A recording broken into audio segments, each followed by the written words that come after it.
agreed to, and I call the honourable member for Fairfax. Deputy Speaker, I'm a Queenslander. Only recently at Glencore's Oaky North mine were there protests by the CFMEU, where they, among other vulgarities, threatened the rape of children. And here we have the suggestion that bills such as these that address the issue of integrity of the union movement are actually opposed by the members opposite, Deputy Speaker. It saddens me deeply as a member of this House that such activity takes place and there is no condemnation from those opposite. In fact, there was an interjection there that implied almost defence.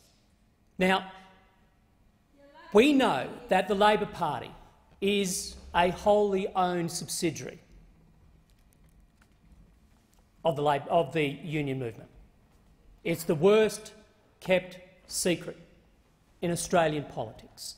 It's of no surprise, therefore, that the member for Gorton himself, like so many opposite, a former union official, will stand in this House and oppose any measure that the union movement disagrees with. Now, the main line of argument from the member for Gorton was that corporations law has problems and that the measures here to address unions should be applied to corporations, yet he showed no examples whatsoever. This is a person who was formerly a senior minister in the former Labor governments, had ample opportunity to rise in this House and address any flaws in the Corporations Act, failed to do so, yet anchors his entire rebuttal today against this bill to some apparent flaws in the Corporations Act. Now, I rise today, Deputy Speaker, in support of the Fair Work Registered Organisations Amendment Ensuring Integrity Bill of 2017. And can I start by informing the House how, quite frankly, shocked I was when researching for this speech to find that Australia ranks 13th on the latest International Corruptions Perceptions Index. We're behind the UK at 10, Canada 9, and well behind New Zealand's ranking at number 1. We've fallen 6 spots in the last 5 years, dropping out of the top 10 in 2014. Why is this? Why has Australia dropped so far in its international ranking on the perception of corruption? Well, Mr Deputy Speaker, the widespread misconduct, as identified by the Royal Commission into Trade Union Governance and Corruption, involving embezzlement and fraud of Australia's unions, certainly hasn't helped. Integrity is at the heart of this issue, Deputy Speaker. I underscore the word integrity, for is there any better word in the English language, I wonder? Integrity defined as consistency of actions, values, methods, measures, principles, expectations and outcomes. Ethically, integrity is regarded as the honesty and truthfulness or accuracy of one's actions. It conjures images of nobleness, strong moral ideology and a consistent framework of principles. These are words that do not typically describe many unions or employer associations, nor, might I add, do they typically describe today's opposition. This bill will help restore such principles by bringing back the faith and trust that all Australians should have in their workplace representatives. Unions are often said to be fighting for the integrity of their members of the system, but the problem is that they have given very little thought to their own integrity. And that is why this bill is so important, Deputy Speaker, essential, in fact. This bill is a commitment the government gave to the Australian people in 2016, a commitment which is backed by recommendations of the Royal Commission into Trade Union Governance and Corruption.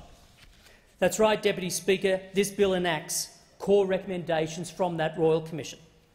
There are 4 key measures in this bill, 4 improvements to Australian law to restore integrity to Australia's registered organisations.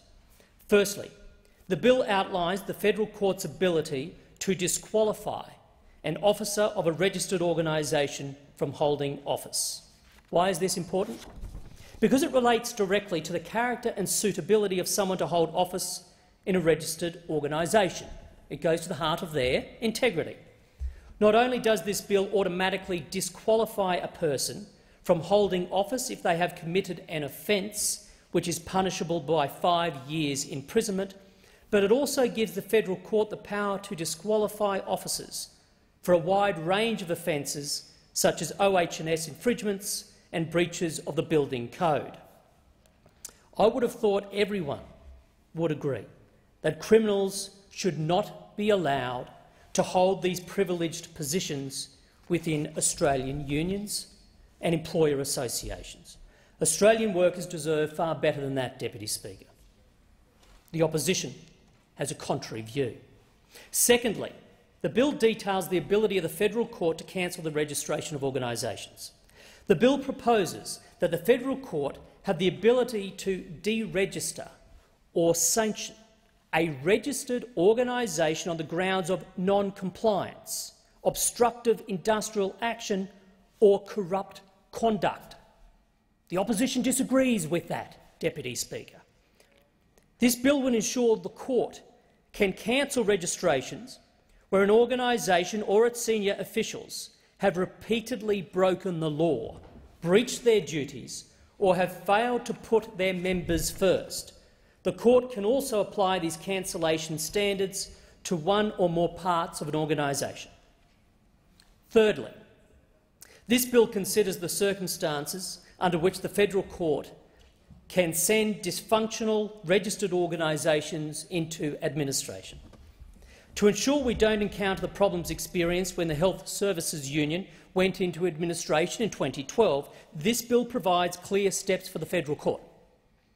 This clarity is missing under our current legislation, and this bill closes the loopholes.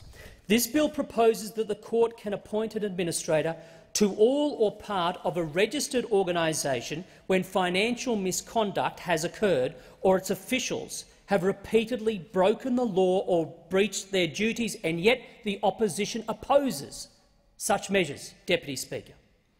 Again, these are fundamental measures expected by all Australians, measures that are appropriate and consistent with modern community standards. The fourth and final proposal in this bill, Mr. Speaker, is arguably the most important, I believe. It provides for the Fair Work Commission to consider whether an amalgamation between 2 registered organisations would be in the public interest. This measure creates a public interest test to be applied by the Fair Work Commission. It broadens and, more importantly, strengthens the Fair Work Commission's ability to consider the impact of a proposed merger between registered organisations. Many registered organisations have significant assets, enjoy tax-exempt status and have the power to greatly influence policy and markets. This privileged position requires careful scrutiny, especially when 2 or more organisations consider a merger. It also helps to realign an inequality of regulation that currently exists between corporate Australia and the union movement. Just like measures applied to companies when they seek to merge, these proposed changes apply a set of principles to ensure all matters associated with the merger are taken into account. This includes the organisation's history in complying with the law and any potential impacts on industries and the economy as a result of a merge. This government is committed to strengthening and fortifying Australia's integrity. This bill complements a multifaceted approach to stamp out corruption and shore up integrity, including reinstating the Australian Building and Construction Commission and creating the Registered Organisations Commission, the AFP's Fraud and Anti-Corruption Centre and Australia's first open government national action plan. This approach also includes recently introduced Fair Work amendments, such as the Protecting Vulnerable Workers Bill and the Corrupting Benefits Bill. I have no doubt that the opposition will argue against these measures, and they'll argue that it's an attack on fair play or workers' rights.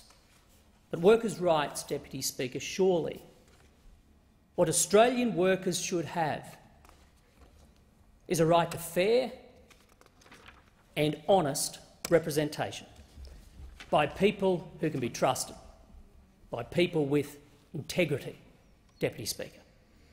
Let's not forget that more than 40 individuals and organisations were referred for further investigation as a result of the Royal Commission into trade union governance and corruption.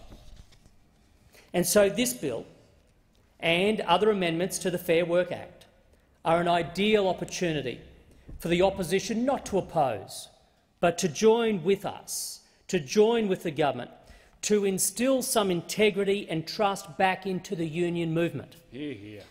If anything, the opposition should be delighted with this bill, Deputy Speaker. We're handing it to them on a silver platter. It may even stem the decline in union membership, Deputy Speaker. It's long overdue reforms such as these that will help make the lawlessness of the trade union movement a thing of the past. Bullying and corruption have no place in modern-day Australia, have no place in today's workplace. Our workers expect and they deserve better. And surely, surely all members of this chamber agree with that.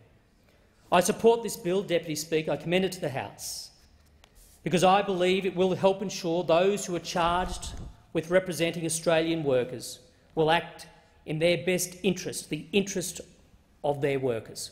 Thank you, Deputy Speaker. Hear, hear. I thank the honourable member for Fairfax. The question now is